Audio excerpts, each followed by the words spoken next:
just for Jeffrey's amusement.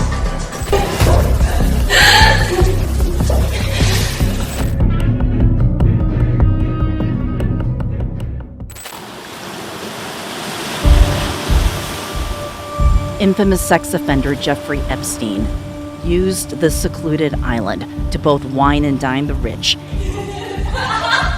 and build a trap where women and children as young as 12 describe rape, sexual abuse, and trafficking.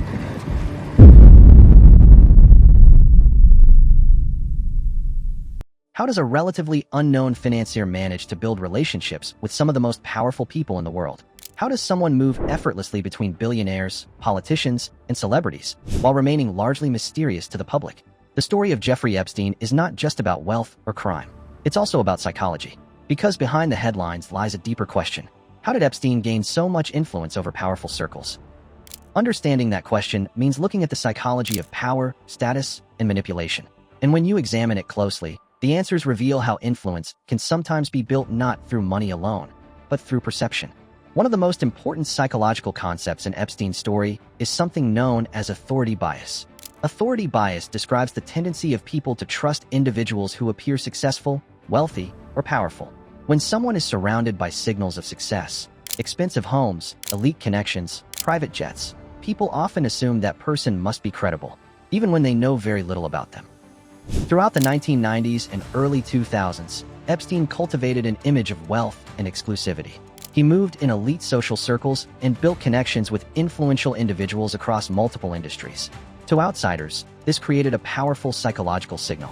If powerful people trusted Epstein, then others assumed they could too.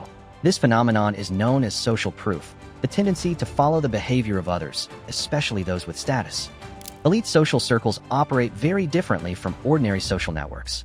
They are often built on exclusivity. Access is limited, invitations are selective, and membership signals status. For someone trying to enter these circles, the most important asset is not always money. Sometimes it's connections. Psychologists studying social networks often note that influence spreads through high-status relationships. Once an individual gains the trust of a few influential figures, that trust can spread through the network. In Epstein's case, his connections allowed him to move within environments filled with power and influence. Each new connection strengthened the perception that he belonged there. And perception, in social psychology, can be incredibly powerful. Another important psychological concept is impression management. Impression management refers to the way people consciously shape how others perceive them. Successful public figures often invest enormous effort into maintaining carefully controlled images. In Epstein's case, his lifestyle projected signals associated with extreme wealth and exclusivity. Luxury properties, private aircraft, high-profile acquaintances. These signals reinforced the perception that he was an important and successful figure.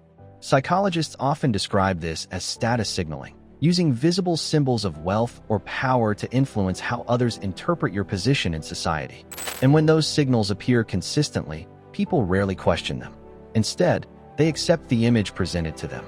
Environment also plays an important role in shaping human behavior. Psychologists know that people act differently depending on their surroundings. Spaces controlled by powerful individuals often reinforce their authority. For example, hosting meetings in a private estate or secluded location creates a psychological imbalance. The host controls the environment. They control access, and they set the tone of the interaction. Epstein owned multiple properties around the world, including a private island known as Little St. James.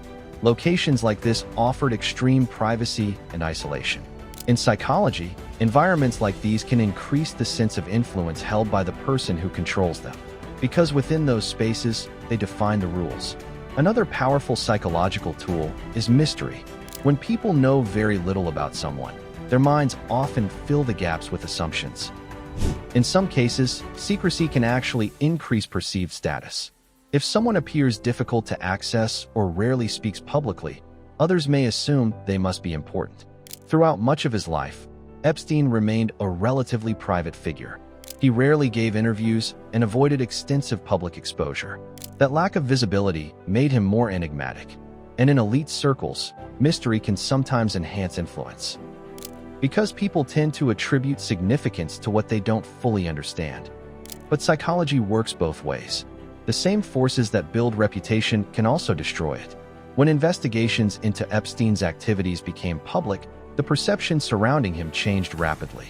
The social proof that once elevated his status began to collapse. Associations that once signaled credibility suddenly became liabilities. This shift demonstrates how strongly human perception is influenced by context.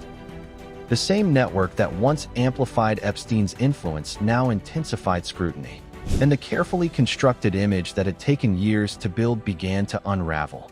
The story of Jeffrey Epstein is often discussed in terms of crime and controversy, but it also reveals something deeper about human psychology. It shows how powerful signals like wealth, status, and exclusivity can shape the way people perceive others. It demonstrates how influence can spread through networks of trust. And it reminds us that perception, reputation, and power are often closely connected. Because sometimes, the most powerful tool in the world isn't money. It's the way people believe in the image someone creates.